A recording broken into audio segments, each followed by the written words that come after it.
Oui. Vous vous appelez Gabriel Carmy. Gabriel Carmy, oui. Je m'appelle Gabriel Carmy. Et vous écrivez des livres sur les Templiers. Et j'écris mes livres sous le nom de Gabriel Carmy. Et j'en ai fait 3 derniers qui sont en somme dictés un peu par l'esprit des Templiers. Parce que bon, ça, j'avais écrit aussi pas mal de choses, mais c'est tout à fait différent. C'était sur l'enfance, étant donné que j'avais créé, et vis encore, une maison pour les enfants abandonnés. Alors il a fallu parler beaucoup pour que la maison vive, n'est-ce pas? Oui, bien sûr. Parce que l'idée templière, comme vous avez lu le premier livre, c'est révéler à moi pour pouvoir faire quelque chose pour les Templiers et en parler. Quand nous sommes arrivés ici, à Hermé, où la première fois où j'ai visité cet horrible jardin qu'on avait, qui était tout à fait inculte, j'ai eu cette apparition de Jean Drampillon dont je parle dans le premier livre. Et c'est le premier qui m'en a parlé et qui m'a dit qu'il fallait refaire ici une masnie, étant donné que les masnies ont été créées entre l'arrestation des Templiers et la fin du procès, et qu'elles ont été créées surtout pour leur venir en aide, pour leur permettre, ceux qui n'avaient pas été brûlés ou torturés ou morts, de rejoindre notre pays ou d'être cachés. Et voilà comment l'idée, la masnie, uniquement pour aider les Templiers, est née. Parce qu'il m'avait dit qu'il ne fallait pas que la tradition des Templiers se perde. C'est que en 1114 exactement, à Jérusalem s'est créé un ordre très important qui s'appelle l'ordre de Sion. Et donc cet ordre était d'une part politique, d'autre part tout à fait humanitaire, on peut dire, et troisièmement avait des quantités de gens qui s'attachaient à la recherche de ce qui étaient les religions anciennes, les vies anciennes, en somme, et qui connaissaient très bien, à ce moment-là, Hugues de Païen. Et ils ont chargé, au bout de 4 ans, Hugues de Païen de créer à Jérusalem pour la première fois l'ordre des Templiers. C'était de préserver les routes contre les voleurs et tout ce qu'on veut. Vous comprenez que comme ils sont partis à 9, ça n'est pas une mission qui tient debout. Tout de même, après ils ne se sont pas mis d'accord, mais quand 9 personnes ne peuvent pas s'occuper des routes seulement. Et leur vraie mission était une mission cachée, et qui était une mission surtout politique et religieuse. Voilà. Qui a aidé à former peu à peu les Templiers. Alors ils sont partis pour Jérusalem, où ils ont été très bien reçus parce que ils ont vécu dans les écuries du roi Salomon. C'est de là qu'ils sont partis, enfin qu'ils ont commencé. Alors pendant un certain temps, comment dirais-je, ils ne se révélaient pas tellement, ils restaient très secrets, et puis peu à peu ils se sont révélés quand ils se sont augmentés, et ils ont pris part aux croisades. Beaucoup sont venus des croisés. Et alors là, aux croisades, ils ont agrandi leur ordre de plus en plus, et ils ont fréquenté des quantités de gens très différents d'eux, de pays différents, et il y avait à Jérusalem un endroit que l'on appelait la Maison des Sciences. Et c'est dans cette Maison des Sciences où ils ont pu rencontrer des quantités de gens différents qui se sont mieux investis en ordre. Quel est le chat maintenant? La fraternité. Et puis, celui qui avait toute la religion. La tolérance. La tolérance, voilà, la fraternité, et la tolérance, et donc par la tolérance, le respect de l'autre, et admettre n'importe n'importe quel être de n'importe quelle condition sociale ou condition religieuse s'il avait ces qualités-là, s'il était vraiment un frère, comme il disait. Et alors ils sont venus au secours de quantité de gens. Ils ont été très aimés en général dans le public parce qu'ils aidaient les paysans, ils se servaient, ils aidaient les uns les autres. Et c'est grâce à eux que dans bien des endroits, on a aboli l'esclavage, notamment à Provins. Ah oui, à Provins, il y avait encore pas mal d'esclaves qui travaillaient dans les propriétés des uns et des autres. Les Templiers les ont pris à leur charge et ils sont arrivés à accepter qu'on lève l'esclavage et qu'ils deviennent des hommes libres. Et il y a même dans ces hommes libres des femmes de la bonne bourgeoisie qui en ont épousé. De Provins en ont épousé. Les propriétaires avaient des esclaves, comme vous dites. Alors, et ils ont beaucoup aidé à ce que les hommes deviennent des hommes libres. Alors, naturellement, ils avaient une tradition très secrète, des rites très secrets aussi, et au moment où il y a eu cet horrible procès, tout s'est retourné contre eux. On a dit les choses les plus abominables, mais ça tout le monde le sait, ils ont accusé de quantité de choses affreuses, parce qu'à ce moment-là, l'Église d'une part et le roi d'autre part avaient peur qu'ils arrivent à faire un État dans l'État, parce que comme ils s'étaient énormément agrandis et qu'ils touchaient à tout, à la finance, à n'importe quoi, chacun a pris peur. Et à ce moment-là, on a décidé de les supprimer, tout simplement.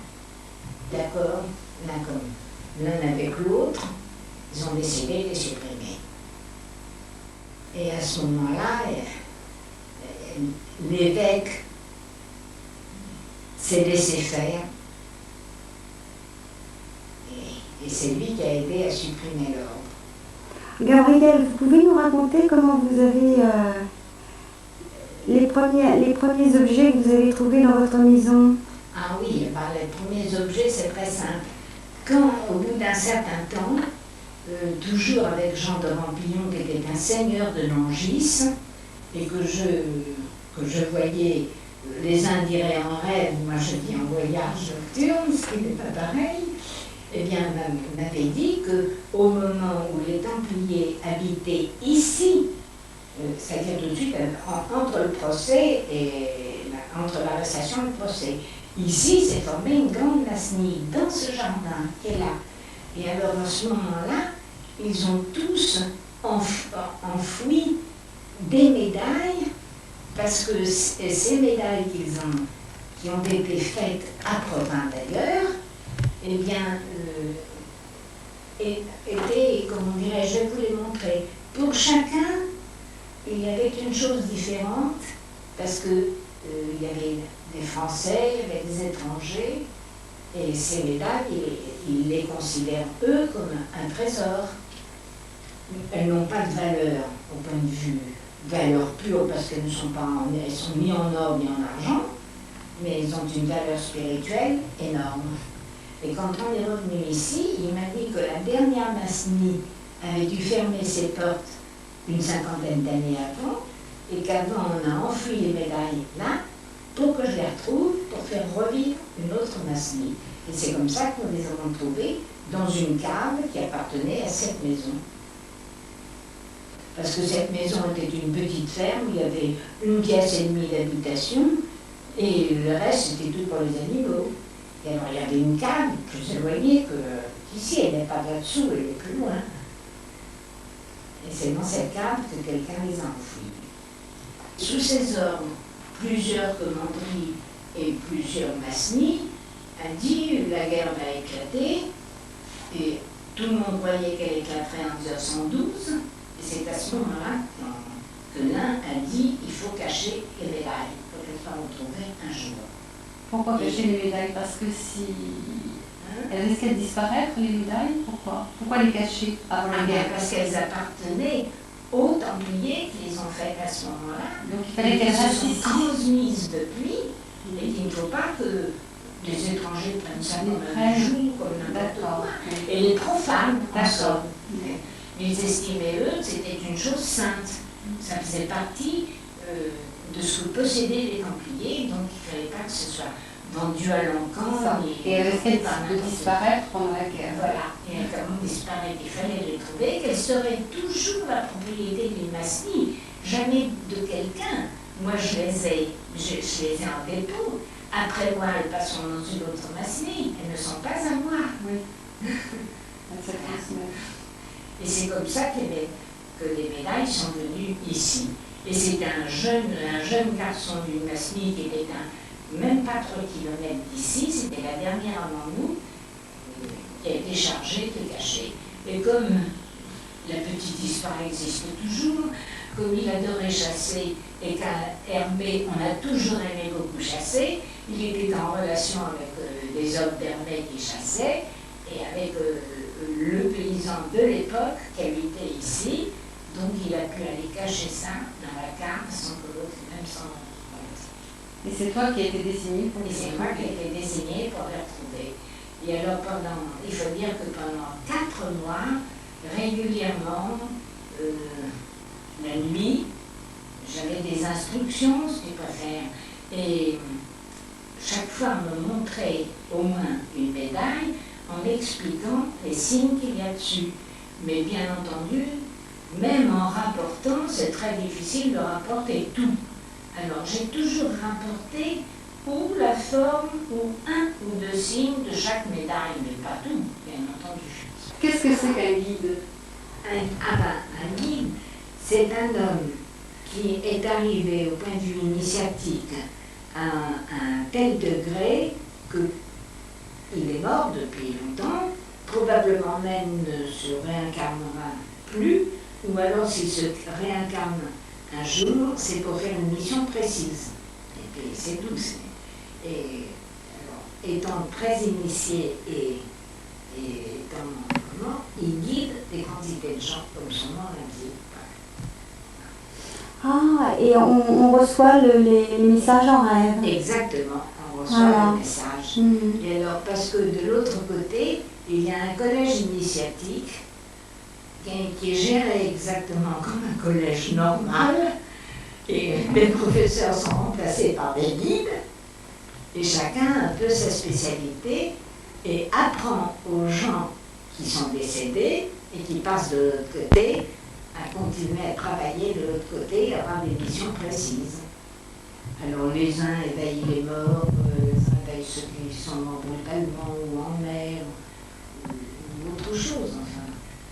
Et ce sont des guides différents qui apprennent aux désincarnés des choses différentes à faire. Et qui continuent à faire avancer le point de vue initiatique, certains, pour qu'après ils puissent venir répandre les bonnes idées. Je ne dirai pas la bonne parole, parce que quand on dit la bonne parole, on pense tout de suite au prêtre qui va prêcher. Mais eux, c'était pas ça. C'était tout à fait différent. Répandre un enseignement. Ils répandent un enseignement. Oui, c'est ça. Ils répandaient l'enseignement. Mhm. Les règles du temple.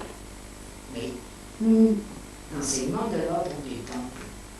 Alors, naturellement, cet enseignement, il y a toute une partie qui reste secrète, qui n'est pas répandue dans le public, qui aura peut-être le moment où ce sera dévoilé. Et alors, il y a 2 êtres qui sont partis de Provins, où à Provins, il y avait un fameux livre ramené par des Templiers. Quand je dis un livre, c'est quelque chose de très grand, et ce sont des tas de feuillets qui sont ramassés, mis sur 2 couvertures différentes et reliés par une chaîne. Quoi. Et alors, ça, ce sont des choses qu'ils ont ramenées des croisades. Et alors, c'est un livre qui est vraiment, le jour où on le trouvera, ce sera une véritable révolution, parce que il y a de tout dedans, étant donné qu'au croisade, il y avait à peu près toutes les nationalités. Alors tout n'est pas écrit dans d'autres langues.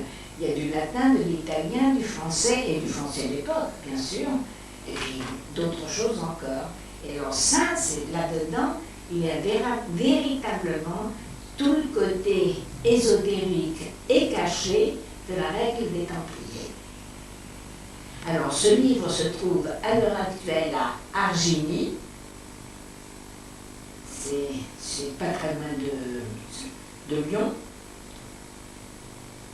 Et voilà, et j'ai donc vu ce livre, je sais où il est, et probablement que dans peut-être un an, on pourra le sortir. Parce que les gens qui habitaient à Argigny sont morts, tous deux, le comte et la comtesse sont morts, et c'est un de leurs neveux qui est devenu propriétaire d'Argigny. Alors comme c'est dans un état lamentable, et que véritablement une personne ne peut pas remonter ça, il a eu cette très bonne idée de demander à faire de la principale maison d'Argigny un centre archéologique. Comme ça, lui, il a fait déjà pas mal de travail dedans. Il a été accepté en tant que centre archéologique. Alors maintenant, on y travaille pour remettre debout pas mal de choses. Et il connaît très bien la présence de ce livre. Il a obtenu l'autorisation de faire des fouilles personnelles, parce que des fouilles, c'est terrible, hein, on ne les autorise pas toujours. Et alors, quand le moment sera venu, c'est pas tout de suite le moment, ben on fera les fouilles. On trouvera ce livre. Ah, vous avez encore des messages, Gabrielle? Ah oui, toujours.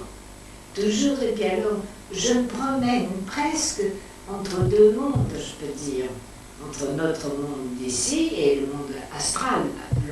Appelons-le le monde astral, parce qu'il faut bien lui donner un nom. Mais en vérité, je ne sais pas vraiment comment l'appeler. C'est l'autre côté, quoi. Tout à fait. Et tu es toujours... Et alors là, j'ai des contacts. Il y a des gens que j'ai retrouvés qui sont morts. Il y a des gens qui sont vivants que je retrouve en voyage aussi. Parce que c'est pas unique, hein, d'être en voyage, on ne voyait pas ça. Et tu es toujours passive, c'est ce que tu dis. Ah oui. Je suis toujours passive dans tout ce que je reçois parce que j'ai trop vu autour de moi des gens qui ont eu des lueurs, qui ont eu 2 ou 3 phénomènes qui se sont produits. Ça les a complètement bouleversés et ensuite, c'est devenu de l'aberration, quoi. Ah oui. Et oui. Ouais, faut beaucoup se méfier. Pour résister, il faut être toujours très passif. Il faut toujours prendre ce qu'on vous donne. Si on ne le comprend pas, eh bien on se dit je le comprendrai peut-être un autre jour. Alors il y a un petit carnet, on écrit dessus, mais on n'en donne pas la signification. Et le plus souvent, 3 mois, 4 mois ou 6 mois après, vous en avez l'explication. Parce que le temps de l'autre côté étant tellement différent de notre temps, vraiment, qu'on ne peut pas dire. Moi, pendant des années, j'ai connu de l'autre côté un monsieur que j'aime beaucoup, que j'aimais beaucoup, et que j'avais baptisé le vieil homme. D'ailleurs, il y a un de mes livres qui lui a été dédicacé. Eh bien, un jour, je lui ai dit, mais tout de même, depuis que je vous vois, je voudrais bien savoir qui vous êtes. Il m'a dit plus tard. Et bien plus tard, j'ai attendu 3 ans. Alors tu vois, le plus tard de chez eux, c'est pas notre plus tard. Je n'y pensais plus d'ailleurs. Vous vous souveniez de lui? De lui? Ah oui, ouais. Très bien, mais moi je m'en souviens en tant que vieil homme, pas en tant qu'homme vivant. Parce qu'il vit actuellement. Voilà. Je sais qu'à l'heure actuelle, il est réincarné et qu'il est vivant, mais je ne l'ai pas rencontré. Il m'est arrivé de rencontrer pas mal de gens que j'avais vus de l'autre côté en tant que vivant et que j'ai reconnu instantanément parce qu'il y a une chose qui ne trompe pas dans la reconnaissance, c'est le regard. Les gens peuvent changer absolument, d'ailleurs dans la réincarnation c'est normal, parce que autrement dit, c'est parce qu'il y a eu telle et telle chose que l'épreuve de maintenant est une suite de ça. C'est la loi du karma. Oui, c'est une suite. Et souvent même, dans l'épreuve, eh bien, on corrige des fautes que l'on a faites sans même le savoir. Parce qu'on arrive à bien penser que dans la vie, tout est épreuve. Je parle de tout ce qui est sérieux, bien sûr. Hein. Oui, c'est douloureux la vie. Hein. Ah oui, et ça Très vraiment. douloureux. Si on ne croit pas à la réincarnation, Surtout si si on on- n'est pas absolument persuadé, on n'admet pas l'épreuve. On se dit qu'est-ce qui m'arrive, c'est épouvantable, mon Dieu est contre moi, il y a des histoires de ce genre, n'est-ce pas?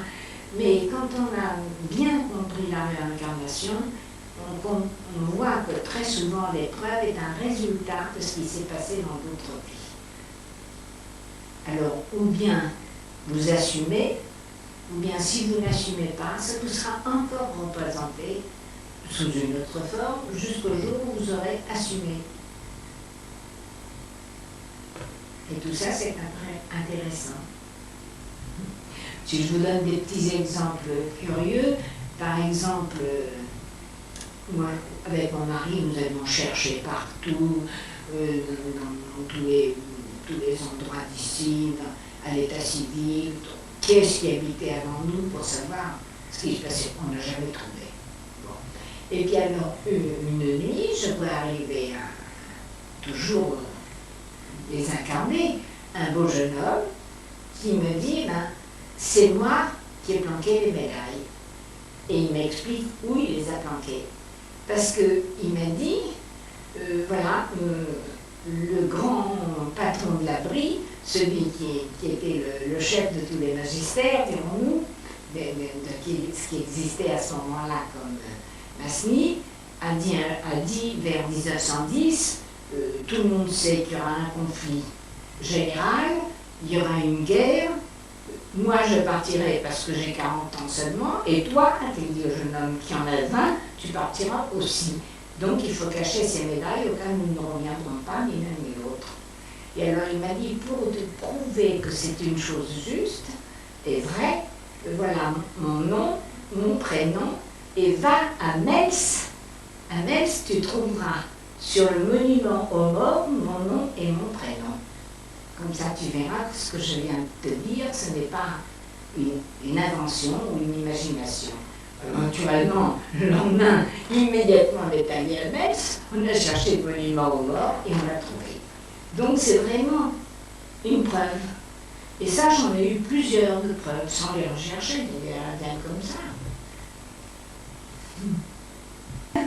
C'est comme, par exemple, quand j'étais à Lyon pendant la guerre, et en Croix-Rouge, bien sûr, eh bien, il y a un jeune homme qui est mort dans mes bras, on peut dire. J'ai vu qu'il allait mourir, au lieu de le mettre tout de suite en ambulance, je l'ai gardé pour lui faciliter la mort, on peut dire. Et puis, il est mort, bien sûr.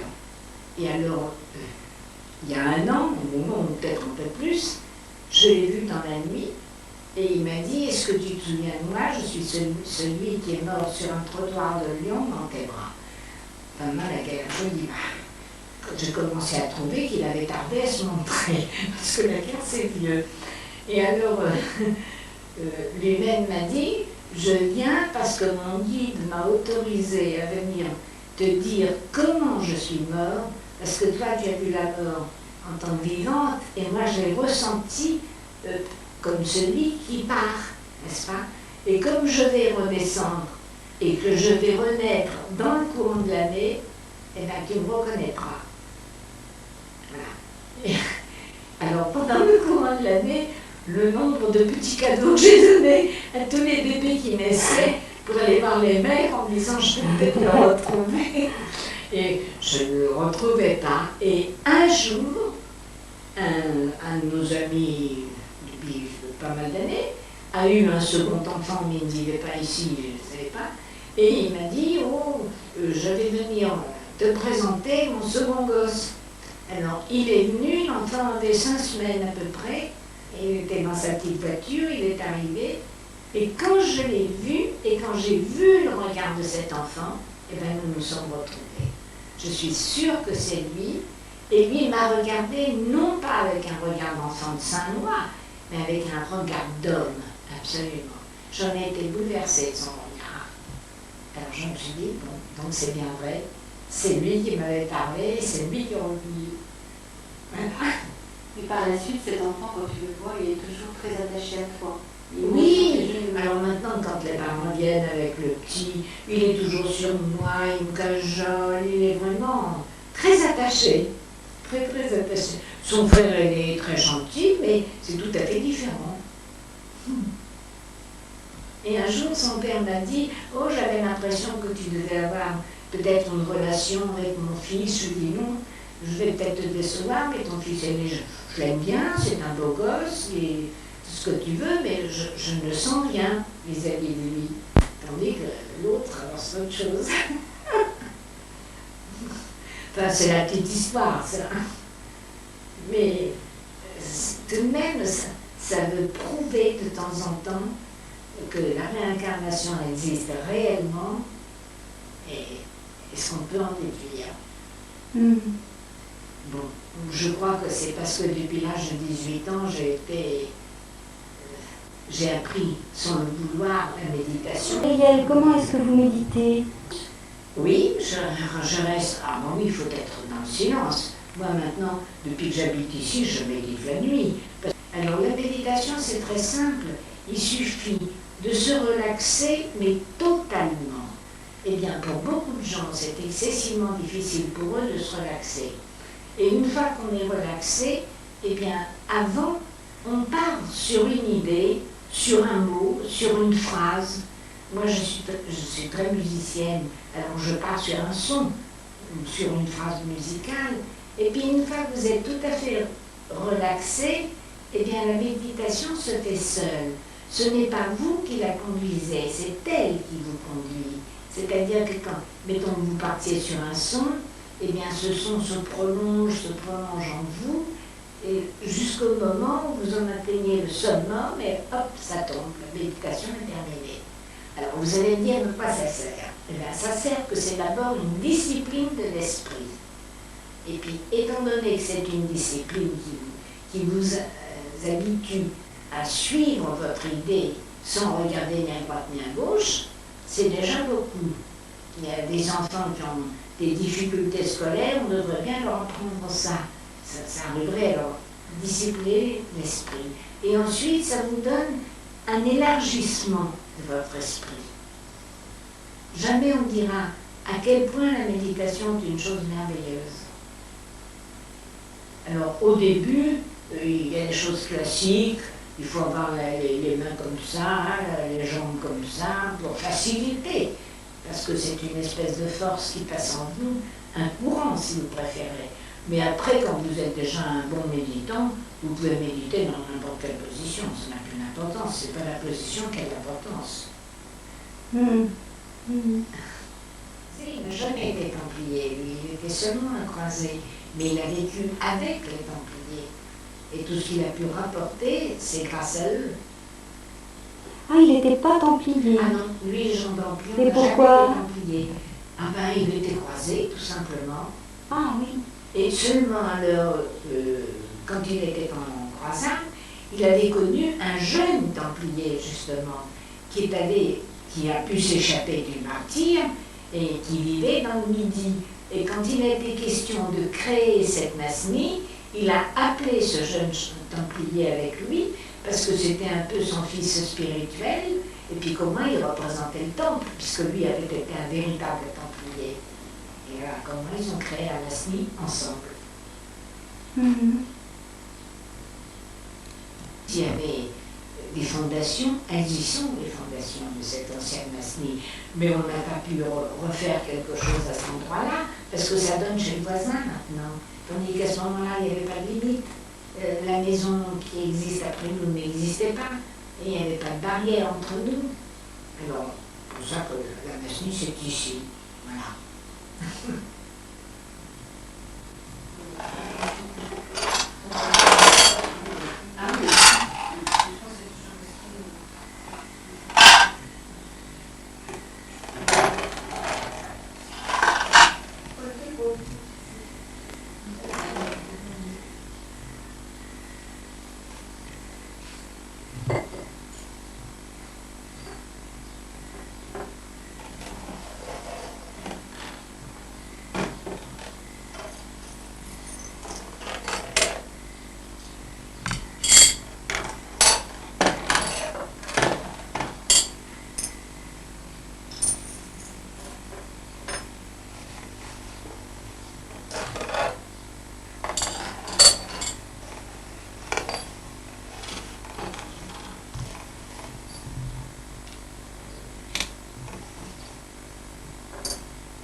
Et ce coffre, c'est un coffre des Templiers. Comment? Le coffre. C'est un Pas coffre. du tout, pas du tout. La personne qui a caché les médailles a pris chez elle ce qu'elle avait. Et c'est un coffre du 17e seulement.